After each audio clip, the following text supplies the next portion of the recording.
Welcome, everybody, to the X Factor podcast on this lovely Tuesday morning here. And today we're going to be talking about March Madness. We're going to get right into it right here this morning. We're going to get right into the March Madness bracket. I'm going to go right through the first round. I'm going to go right through this first round, who I think is going to win. And then tomorrow I'm going to go through the whole bracket. Or I should just go through the whole bracket right now. I'll probably do that. And then more free agency news has happened throughout the last 24 hours since I talked yesterday, and then we're gonna go over Monday Night Raw because a lot of stuff happened there, and I will be talking about a little bit of NXT after that. So March Madness, NFL talk, Monday Night Raw. So sit back and enjoy. If you're sitting there just wanting to sit there and listen to something while you're playing a video game or whatever you're doing, if you just want to sit there and listen to something while you're driving or whatever, this is the right podcast right for you. So, sit back, enjoy, and I'm going to get right into it here. They do have their round of 4 or whatever going on today. So, I'm going to get those two matchups going right here. Let's see here. Semo. Who the... right here.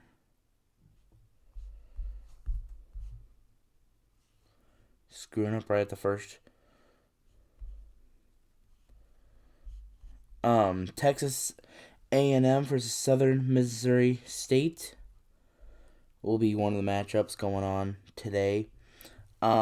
Pittsburgh versus Mississippi State. And then the next one here, Texas Southern versus Flaria Dixon. Interesting college name. Nevada and Arizona State. So, there we go, going right into it. That's the first 4 matches. So, then those will, for those seeds, that's one of them will be going on to take Alabama, which I'm going to get right in here. And I'm going to be honest with you, I did not watch a whole lot of college basketball this past year. I watched about a couple games every week, but there's some of these teams I have not seen play actually this year. So we're just gonna get right into it here. Alabama, I think they're just gonna take that first one. I think that's pretty much an obvious one. Maryland versus West Virginia. I'm looking at it, all the stats and everything that they've done throughout the year. I've seen West Virginia, but I haven't seen Maryland play this year. So, I'm going to go ahead and say Maryland with this win here. San Diego State versus Charleston. San Diego State all the way. Virginia versus Furman. Virginia. Creighton versus North Carolina State. I'm going North Carolina. Wait. Yeah, I'm going to go North Carolina State here. Baylor, I think, is going to win against UCSB. Missouri versus Utah State here. I'm going to go with Missouri. Arizona is going to beat Princeton in their matchup. Purdue is going to win. Memphis versus FAU. Both have really massive records. 2 different conferences, I believe they're both in. But FAU has not faced a top 25 team this year. Memphis, they have faced them 5 times. They're 2-3 against them. Conference record, they're 13-5 to FAU's 18-2, and they have 3 losses this year. I'm still gonna go Memphis here, and give me a minute here.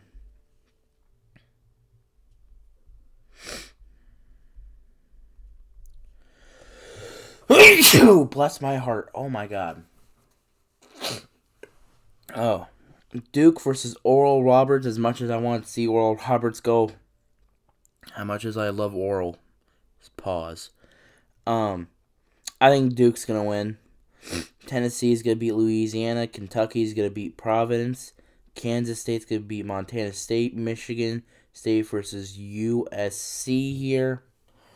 I'm going to go with USC with a win here, and Marquette versus Vermont. I'm going Marquette.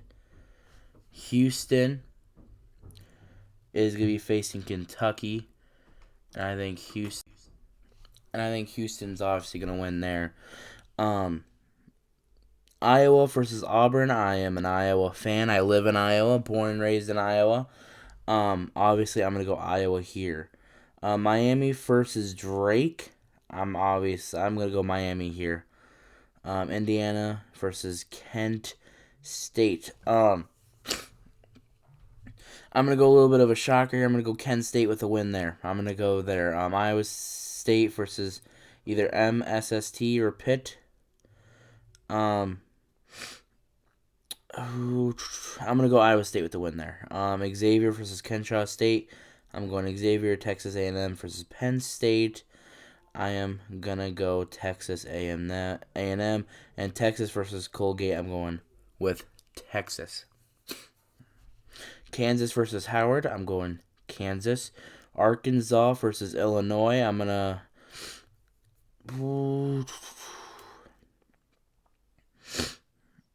I'm going to go based... because they're both really similar in team as of stat-wise. And I've watched it in Illinois, but I have not watched Arkansas. But once you look at the top 25, Illinois is 5-4 for top 25 teams, and Arkansas is 2-8 versus. And I'm gonna take my gut and take Illinois for the safer bet on that one. St. Mary versus FCU here, and I'm gonna go St. Mary with the win. UConn versus Iona. I have never been able to pronounce that ever in my life, and I'm gonna go UConn with the win going on next round. I'm going TCU versus either Nevada or ASU. Gonzaga, I'm going to take them over Grand Canyon. Northwestern versus Boise State. I'm going to go Boise State in an upset seed-wise. And UCLA is going to go on to the next round. All right. I'm going to go UCLA for beat Boise State. And then I'm going to have Gonzaga beat TCU. UConn will face St. Mary. Kansas will defeat Illinois. Finishing off the West bracket. The number 2 seed Texas will beat the number 7 seed Texas A&M. The number 3 seed Xavier will beat the number 6 seed Iowa State. The number 5 seed Miami will beat Kent State, and I have Houston. I pretty much got Houston over Iowa. As much as I would love to see Iowa with an upset, I'm going to go Houston. Iowa gets knocked out of the round of 32. USC versus Marquette. I'm going to go with Marquette with this win. Kentucky versus Kansas State here. I'm going to go Kansas State with the win. Tennessee versus Duke, the 5 and 4 seed. I'm going to go. And I'm going to take the safer bet. I'm going to go Tennessee with the win. I don't know the safer bet, to be honest with you. Purdue will defeat Memphis. Missouri versus Arizona. I am going to go with Arizona. I'm going to go Baylor defeats North Carolina State. Virginia will beat San Diego State, and Alabama will beat Maryland. Alabama will beat Virginia. Baylor will defeat Arizona. Purdue will defeat Tennessee. Marquette will defeat Kansas State. Houston will defeat Miami. Texas will defeat Xavier. Kansas will defeat UConn. And I think UCLA takes out Gonzaga because Gonzaga chokes every year in the playoffs. The Elite 8 here, I'm going to get right into it. Alabama, the number 1 seed, versus the number 3 seed, Baylor. I believe... I forgot who was last year's champions. And I'm going to go Alabama here with the win here. Purdue will go on to face Alabama in the Final Four. Houston versus Texas. The Battle of Texas right here in the Elite Eight. I am going to go Texas defeats Houston. Kansas versus UCLA. One thing I've been looking forward to seeing. And I'm going to go with Kansas defeating UCLA. Who will go on to the championship? Who will go on to finish March Madness? I think, with all that being said, I think Alabama will defeat Purdue. And I think Texas will upset Kansas. And I got Alabama winning in the final 75-73. Miller with a game-winning shot. So that's what I got. Let me know who you all got in the playoffs here, or who you got going in. So that is pretty much all we got for March Madness. That was about 11 minutes going to review. I thought that would take at least a little longer than that.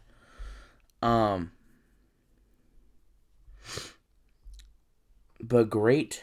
We were going to get right into this, and we are going to get right into some NFL news right here on the podcast.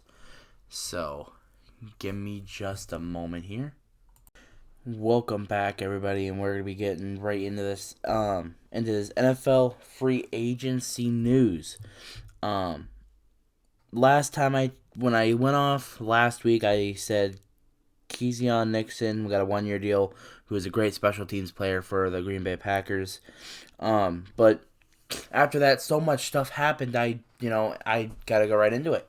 So, Jarrett Stidham signed a 2-year, $10 million deal with the Denver Broncos to back up Russell Wilson. And with looking at the roster, looking at what was in the backup situation last year with Brett Rippon, I believe that's who was there. They needed someone to come in there and do what they do best, pretty much. And Jarrett Stidham last year, I think the 2 games that he played, he looked all right. In the San Francisco 49er game, he played one of the best defenses in the NFL last year. And he still put up like 300 yards. He still threw a couple interceptions. But, what do you expect from a backup quarterback? But that's, going right to it. Jarrett Stidham goes to the Denver Broncos as a backup. He'll be going to the rival. Javon Hargraves got a massive contract to go to the 49ers, a 4-year, $84 million contract. I don't know how I'm feeling about this one, not gonna lie. He's like, Javon Hargrave is a great player, but $84 million, that's something. That's something to really think about, because like once you look at that defensive line, all of them are going to have to get paid big at some point. And I think they need to I think they already got Nick Bosa, but if they haven't, that's something they really need to look forward to in cap space wise for the 49ers.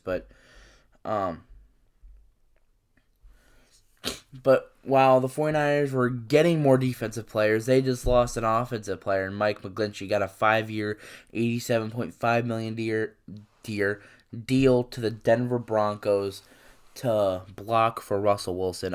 In my opinion, that's a hit to the offensive line for San Francisco, because pretty much when you look at the tackle positions, McGlinchey and Trent Williams, them two were the rocks. They were doing good. McGlinchey, I think, is a good left tackle. He's going to be in Denver for the remaining of the future for the next 5 seasons, and with Sean Payton in the helm there, it's going to really show, just not him, but like everyone on the offense is going to start cooking. And that's pretty much, I think that's pretty much how the expectation is going to be. They need to do everything great. Everything great. And I will keep saying that over and over and over again. Because last year their offense sucked. There was bananas. It was terrible. So Mike McGlinchey gets a bag. As for the 49ers, I don't know what they're going to do to replace McGlinchey. I haven't really looked because after the Super Bowl, I kind of took a break from football entirely. So I still need to go over the roster, look at everything, look at the contracts, look at everything, see what player is best to fit for that spot, or someone's going to come in and either get drafted or sign there. So I will go over that, and I will speak about that more later on, or I can just pretty much do it right now here. Give me just a minute here. So they lost Mike McGlinchey here. Let's see what they got. As they got for tackles, center Jake Brendel and Keith Ismail. Guards, they got Aaron Banks. I'm not looking at tackles.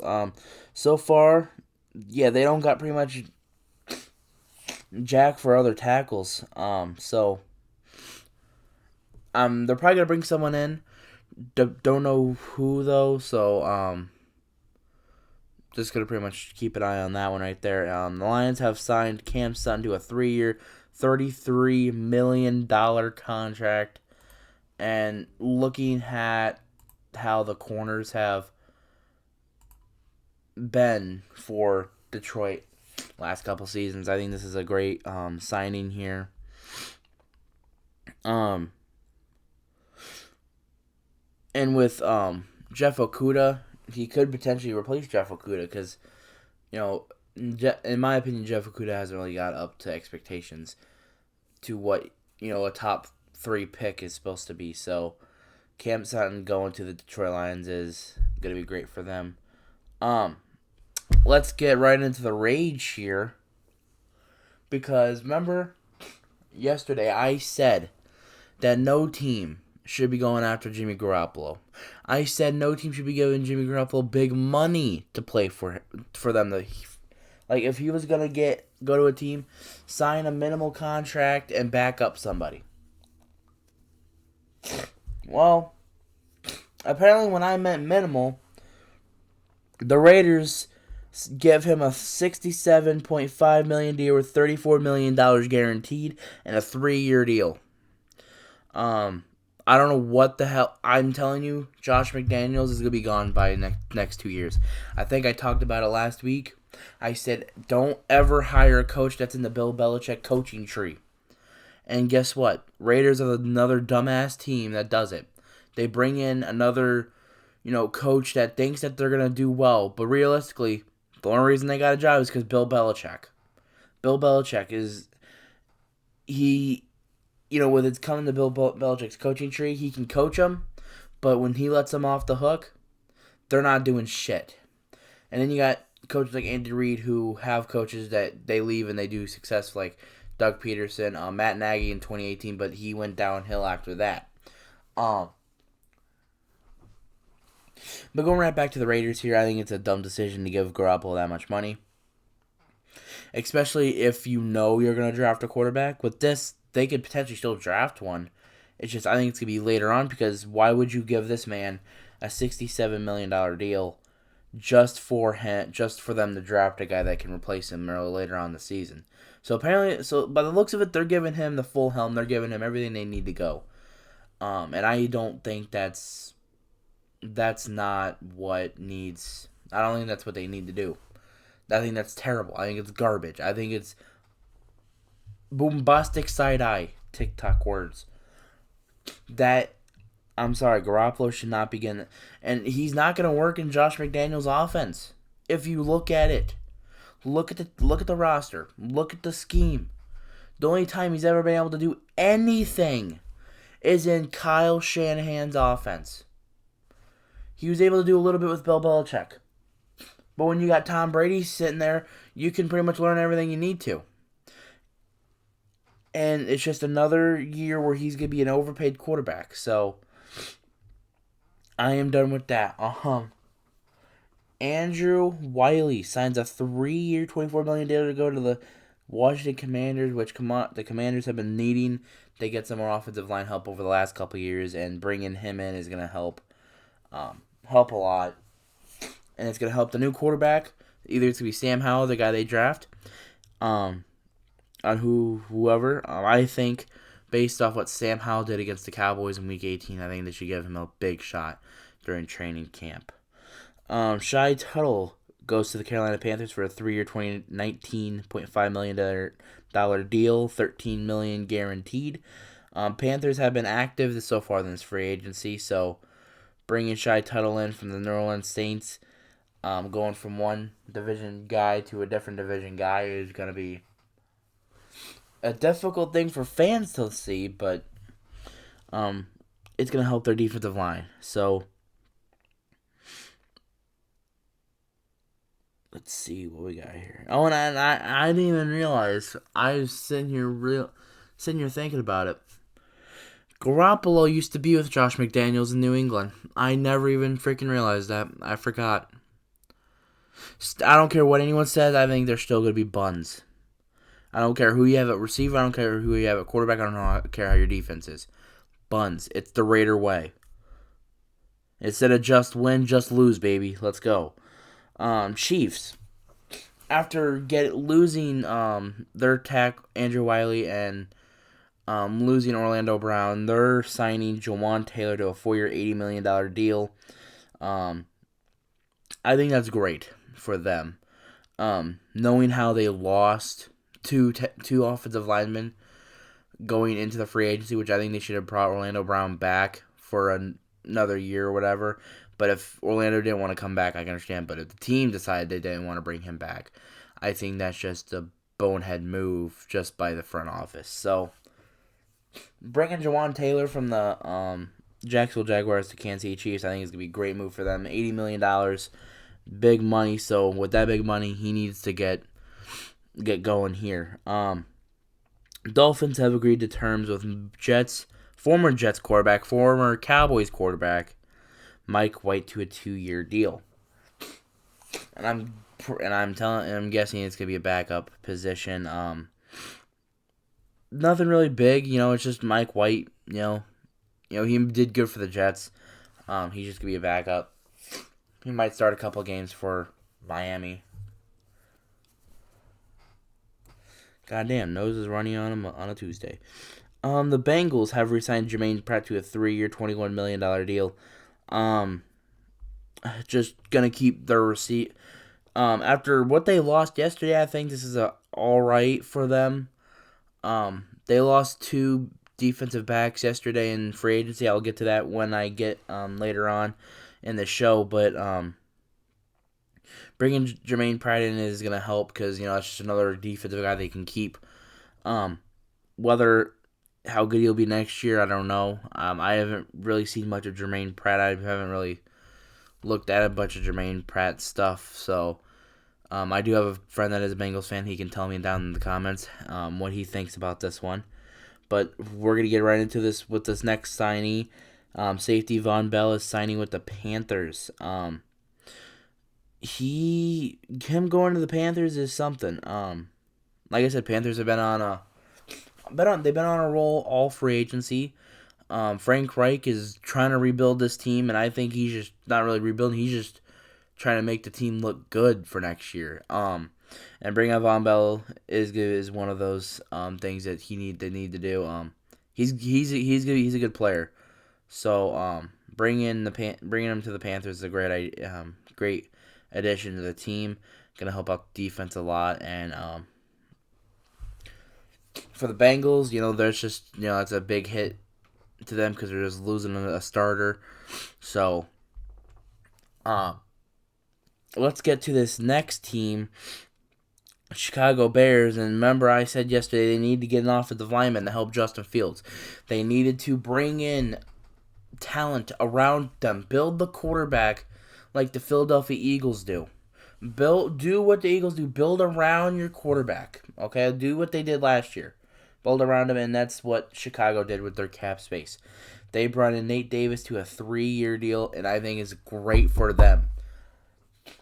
I can't stress it how much an offensive line means to a quarterback. And I used to play offensive lineman. I quit playing last year, but I know how much an offensive lineman, how much they're needed in the team. People could say that quarterback's main position. No, offensive line is main position for each type of each position, because you got right tackle. Depending if you're a lefty, that's the blind side. You need to block that. That's an all-time blocker. Guards. You need the guards for the inside, but you also can use them for outside for running plays. Center, of course, center and quarterback best friends. You need to snap the ball to the quarterback. And then left tackle, and I can't stress how much tackles mean in the NFL now, with how defensive edges and all them are getting better and faster and stronger. And I think once the NFL gets more into a groove, we're going to see more athletic we're going to see offensive linemen jump high. And that's how I feel how athletic ability is going to change the NFL over the next 5-10 years. Because I could see some of these offensive linemen jumping fucking so high, higher than a lot of people that are in just regular fit shape. And, with how big their arms and everything, you can't just have a bunch of big men, beef and meat with each other. You need to have athletic ability. That's pretty much, and back then, athletic ability, you didn't really need that in the NFL. You just needed strong people going after each other. That's all you needed. Nowadays in the NFL, it's about athletic ability. And if you're not athletic, that's not gonna help that's not gonna help your way in the NFL. You need to be fast. You need strength. You need athletic ability. Main things.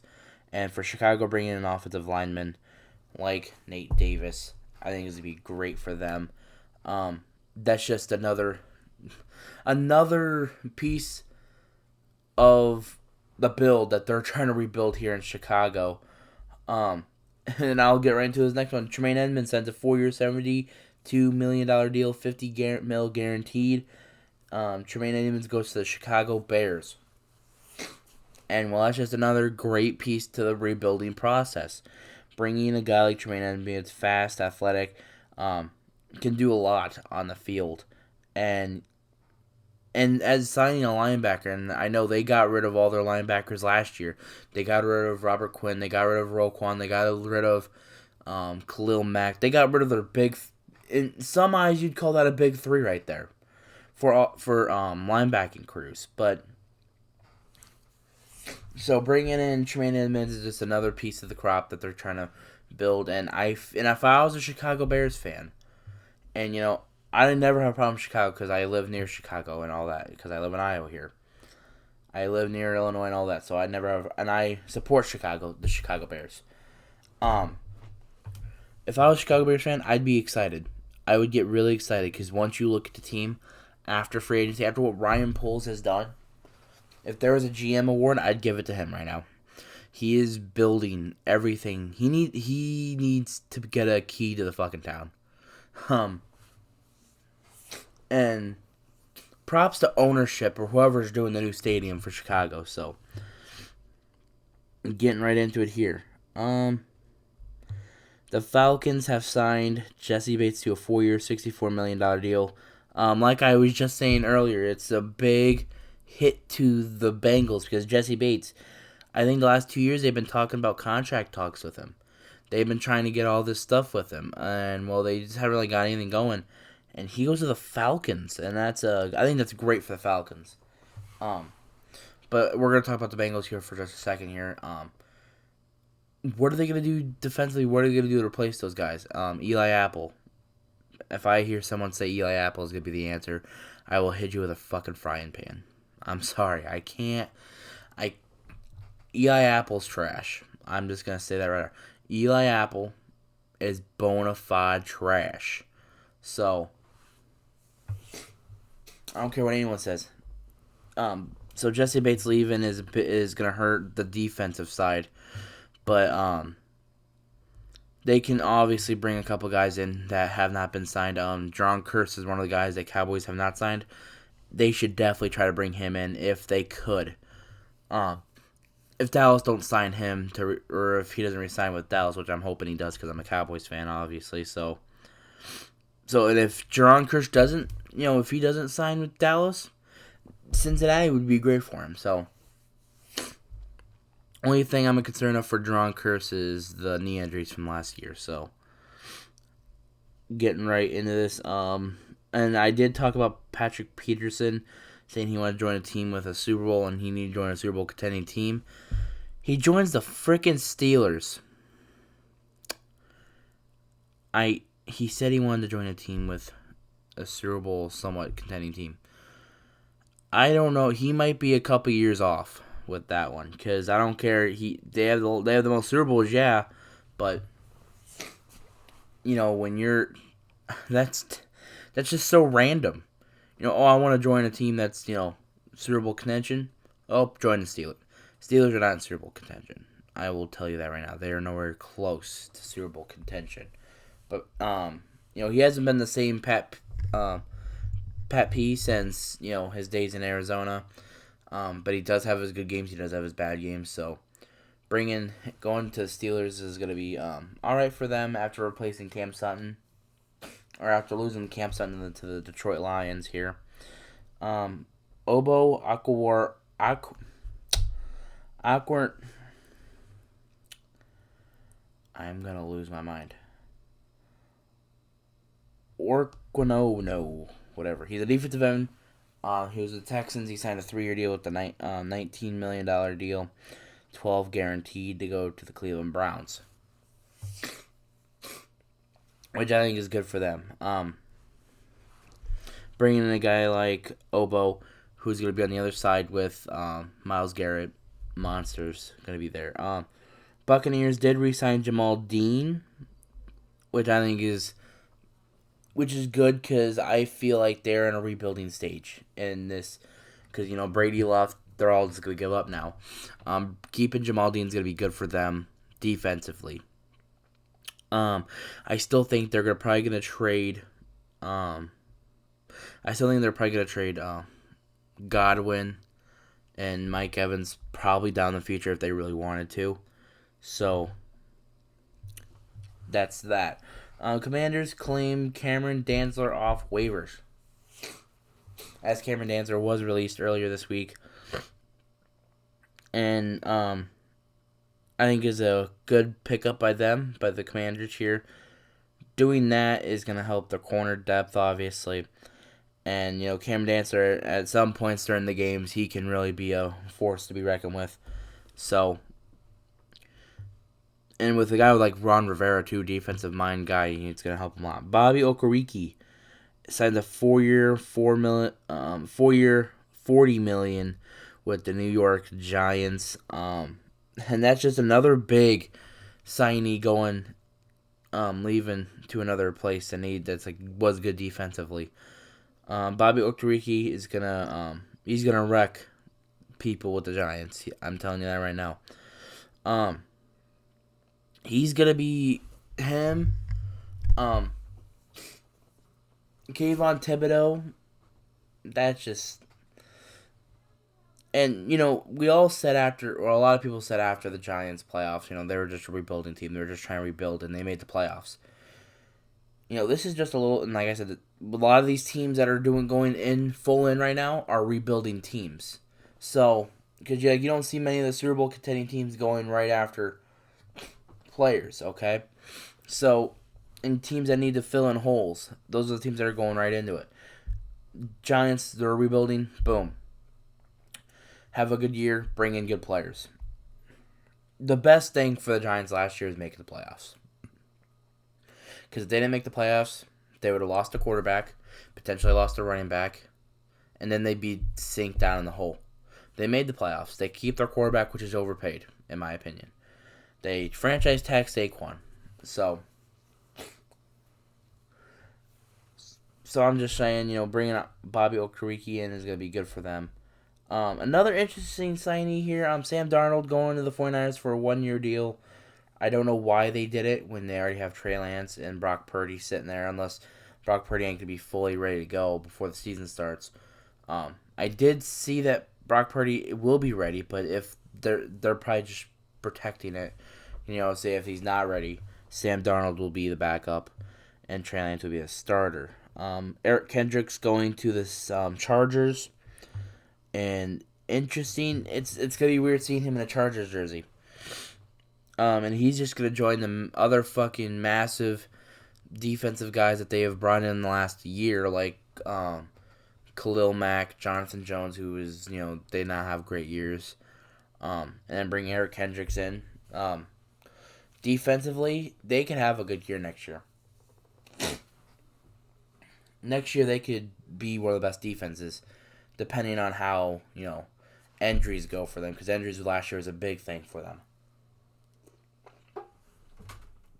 So, Zach Allen signs a 3-year, $45 million deal, $32 million guaranteed to the Denver Broncos. That's a lot for a guy that doesn't really show much. Or I could be wrong. Someone can correct me on that. But I seen that yesterday and I was like, damn, that's a lot of money. So and then we did talk about Jameis Winston yesterday. He did sign a 1-year deal to stay with the Saints. I believe it was $8 million. Yeah, $8 million. It just sucks he's not gonna be a starter next year, And I still think the head coach for the Saints is a bum. He's terrible. So nothing changed. Texans sign Jimmy Ward here, and Jimmy Ward, he's just another guy that he's gonna join the system for D'Amico Ryans, and I believe that was one of the reasons why he went there. And I said this about a week ago. I said players, NFL is pretty much about scheme. You can't have good scheme. If you don't have a good scheme, players ain't gonna play good.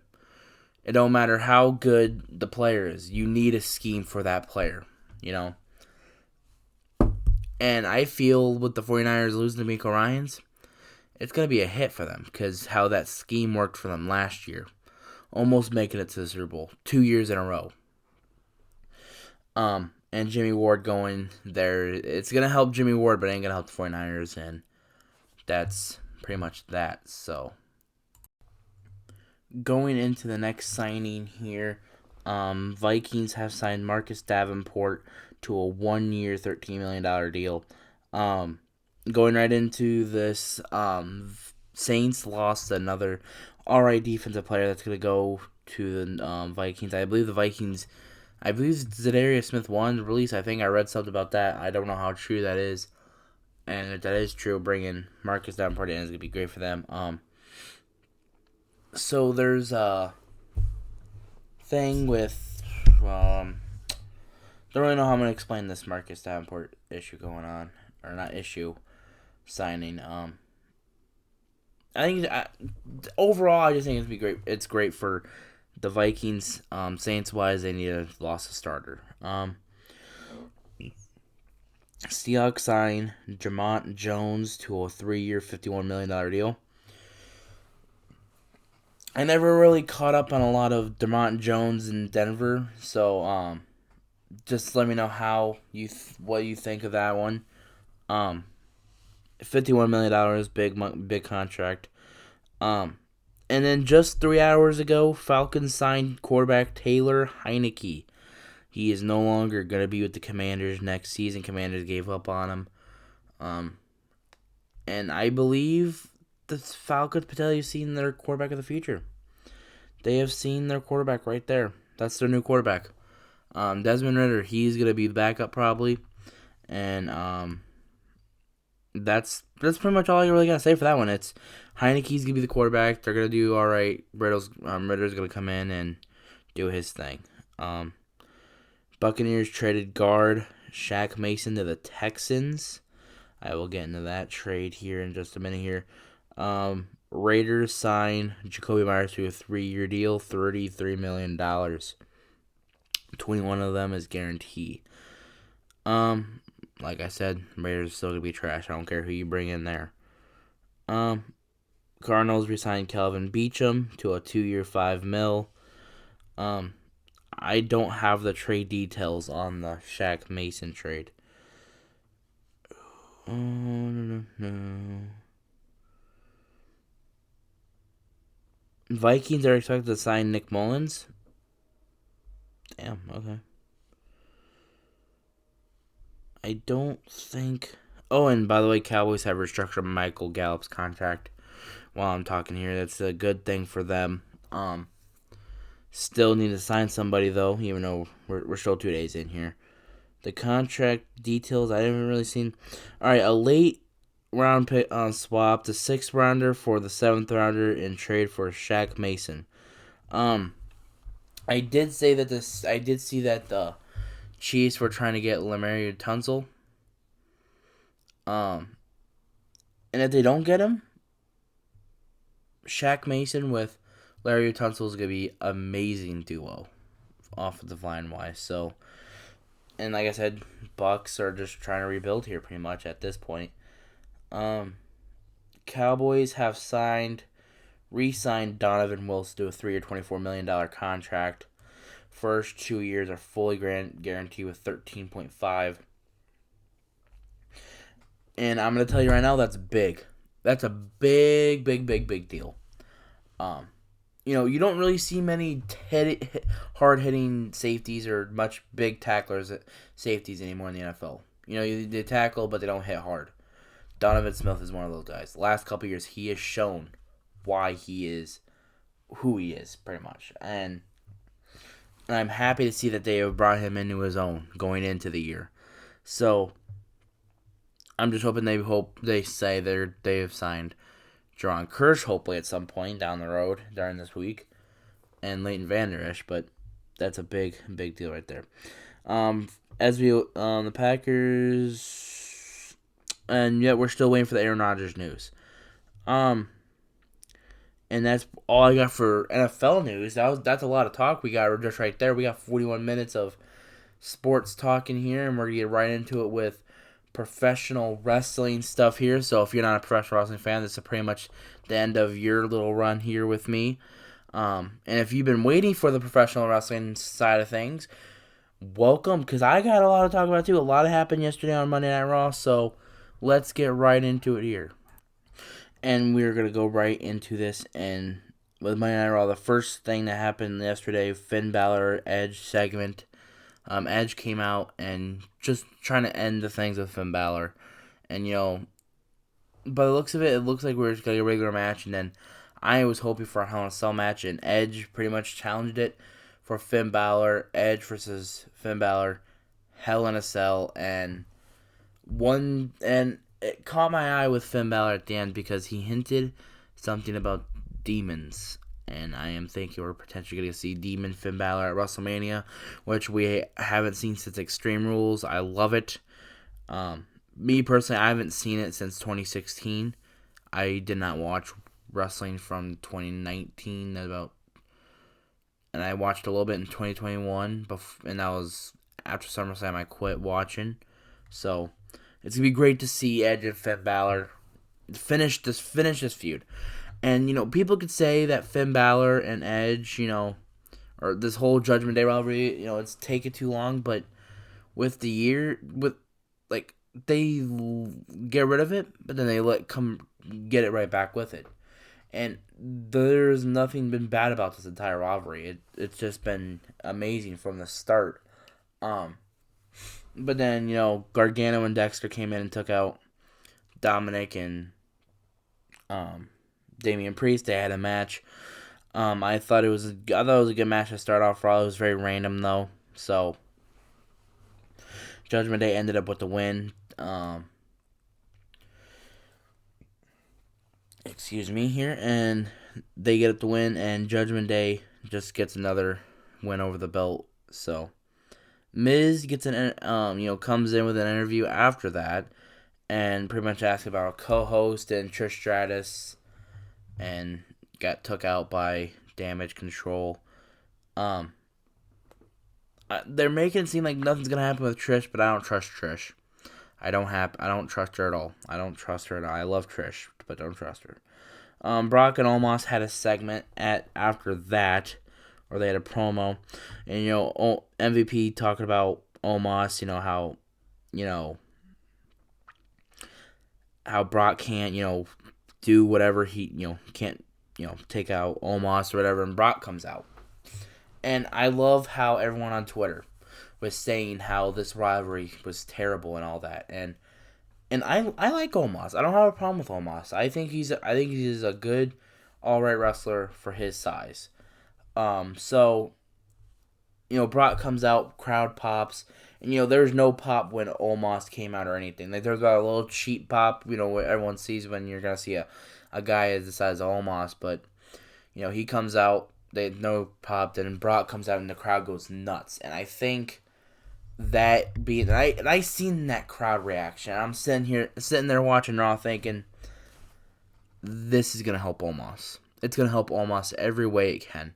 And let me explain more about that because, the original plan was for Bray Wyatt to face Brock. Brock did not want it. And with the Bray Wyatt stuff that's going on now, I'll get into here in a minute here.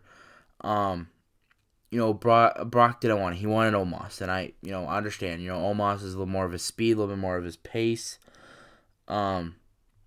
So, looking right into that, it's gonna be great for Omos and for Brock. It's just another match for Brock, but I think the main focus here is Omos in this situation because Omos has been needing that crowd reaction. And when Brock came out and looked at Omos and there was holy shit chants going all around. And I love how everyone on Twitter just like, this is terrible, and then you got the crowd reactions. That just proves how much the Twitter fans, it don't really matter to the Twitter fans. It matters what the crowd reaction is, even though the crowd reactions are terrible half of the time. So, that happened, and then Omos, pretty much they went to go shake hands. Omos held on to him, and Brock tried to suplex him, and let's say that did not go well. And Omos tried throwing him out of the ring. They botched it the first time, and then he got him out. And I hate that mess up right there is pretty much everyone's going to look at because they're going to look at it and say, oh, this is pretty much what's going to be for them. He messed up or whatever. He botched it. But, you can practice, and I don't think, you just practice that. It's pretty much as easy to do. But, when you're out there live, you don't really realize what you're doing until after you do it. So, people can hate all they want. It's just one mess up because if they were there, they would have freaking protected themselves and they would have said, we're live. What else do you want to do? Pre-recorded or whatever, redo it, whatever. So, they're just, people can complain, but at the end of the day, if that was them in their situation, they would be explaining themselves and trying to protect themselves. So, LA Knight versus Cody Rhodes was the next matchup. LA Knight. I love seeing LA Knight on Monday Night Raw. It just feels that, and like I said about a week ago, LA Knight gives me Stone Cold Steve Austin vibes, and I don't know why. He just gives me those Stone Cold Steve Austin vibes, and I love it. Every second of it, I love it. And Cody Rhodes, coming out, adrenaline in my soul. Some said something. Cody Rhodes here, and they have a good match. And going into the commercial break, it looked like there was a little bit of a mess up there because LA Knight went to go on the rope, throw Cody off, and it looked like he messed up his neck a little bit. Or the way he fell looked awkward. And good thing Cody repositioned himself, and you could see LA Knight saying, my bad, my bad. So, the match ended with Cody winning. It was a little shorter than what I expected, but then Cody ended up with a promo after to give us more time, and he, pretty much saying April 2nd he's going to win those titles. And you can disagree with anyone, but I will agree with you that he could potentially win those belts at WrestleMania. And the more I keep thinking Cody, because after that promo he had with Roman, I thought, there ain't no way Cody's going to win the belts now. Roman's just going to fucking cook him every promo. And the more I keep thinking, Cody just brings something passionate. And that's what I love about Cody Rhodes. He's passionate about everything he's doing. And that's even when he was freaking Stardust, dashing Cody Rhodes, mustache wearing Cody Rhodes. He just brings that passion to promos. And that's what we don't really get from a lot of guys now. You get pretty much those cheap reactions. And, That's that. But Cody Rhodes, he comes with passion, and I love it. The Seth Rollins segment, backstage segment, talking about Logan Paul.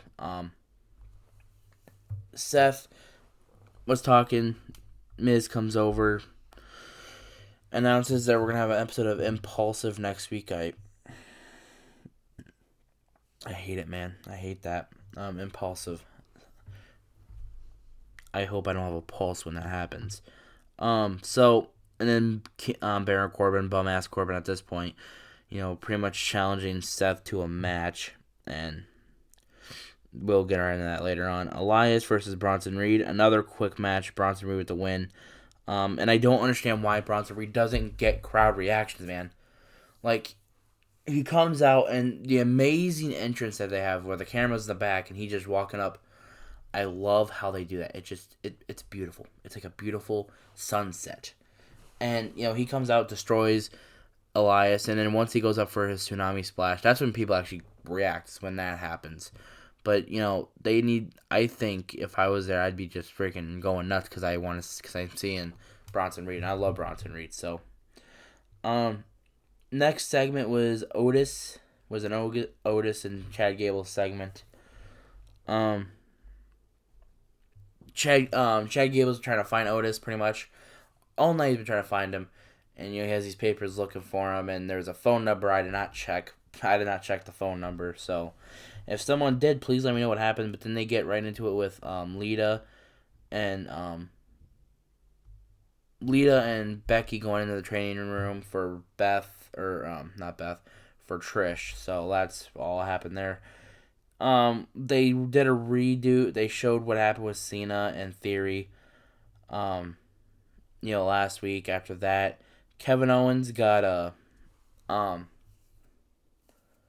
and I'm gonna go back to Cena and Theory here. And I think I talked about this last week. At this point of Cena's career, Cena doesn't need a U.S. title. I know it's hard for people to believe, or think, or whatever, but it's the truth.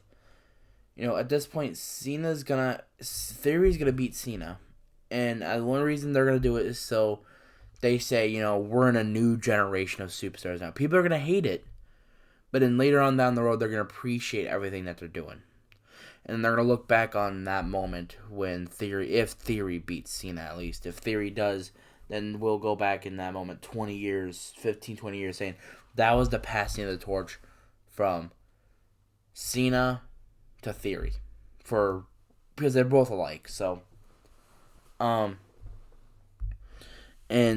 that's all I got to pretty much say about that. Kevin Owens had a segment pretty much telling Sammy and Cody to stay out of his business, and I don't agree with Kevin on that one.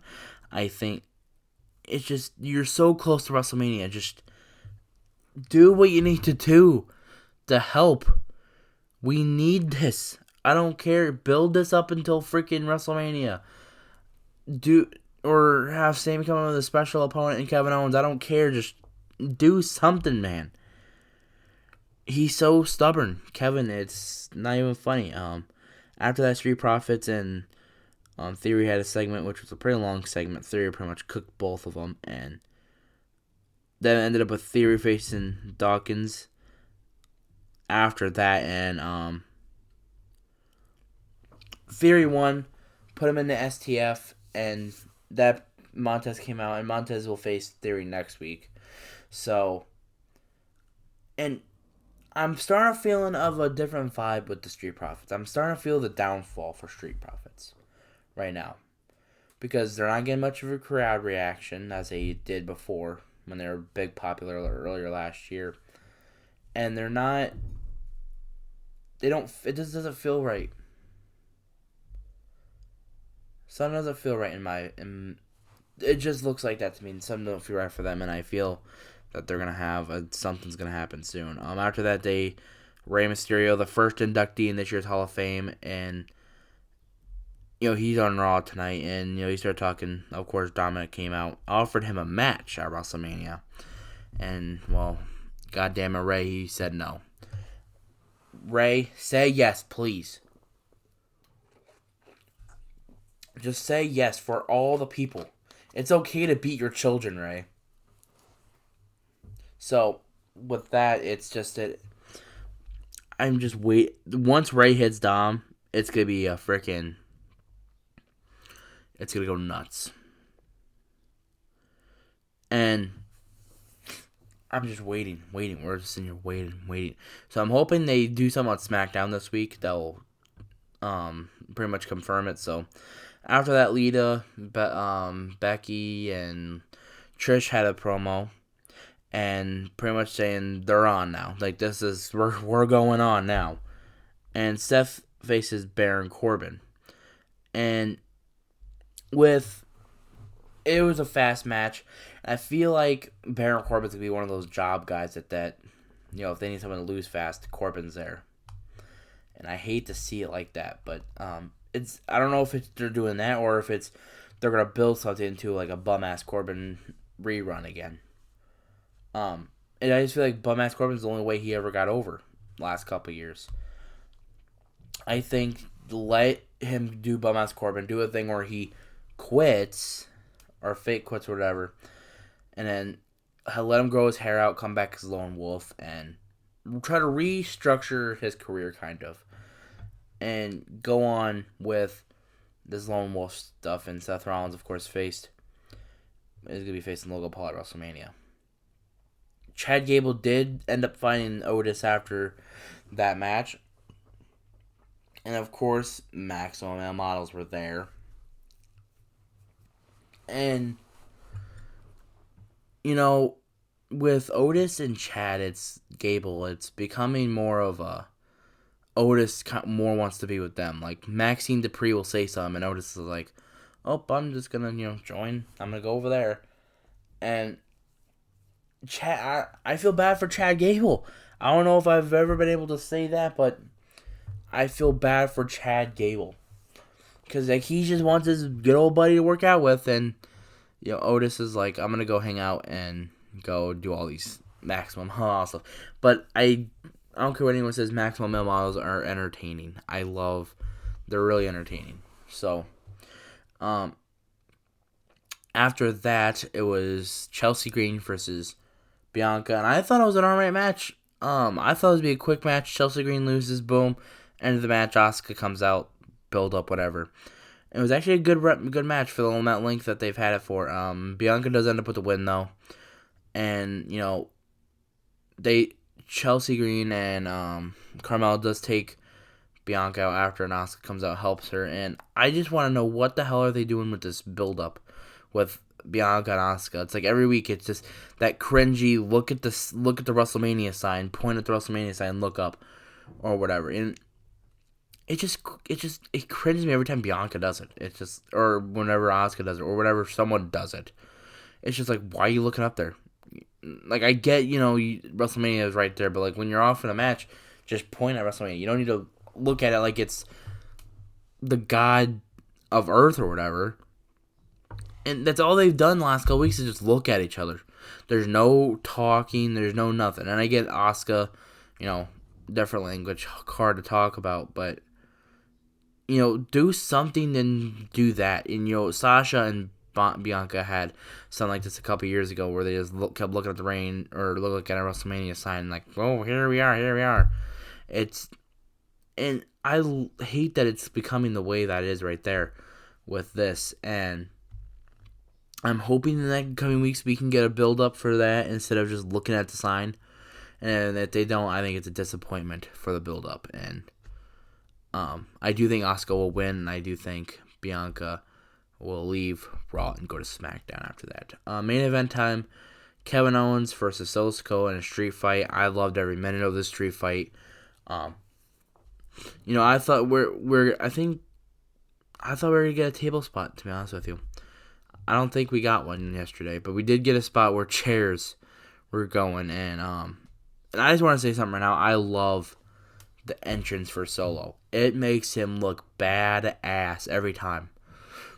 And his theme, badass. Entrance, badass. He's badass.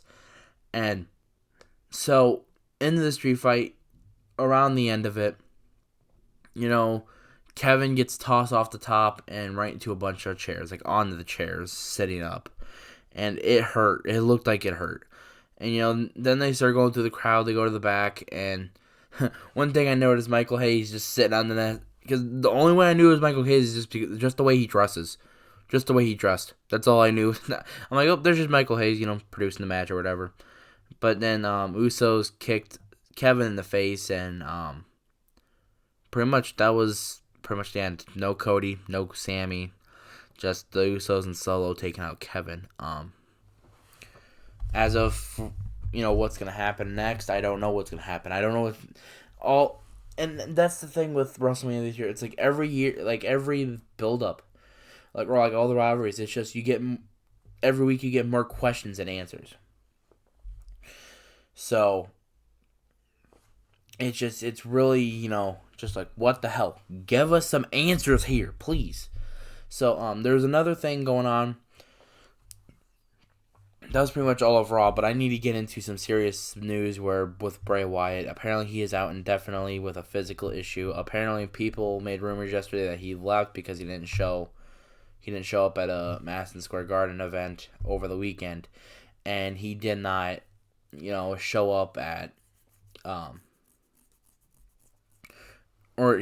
there's creative issues going on, and there was a physical issue or whatever, and whether the physical issue is, I don't know. I don't know if it's just an injury or whatever.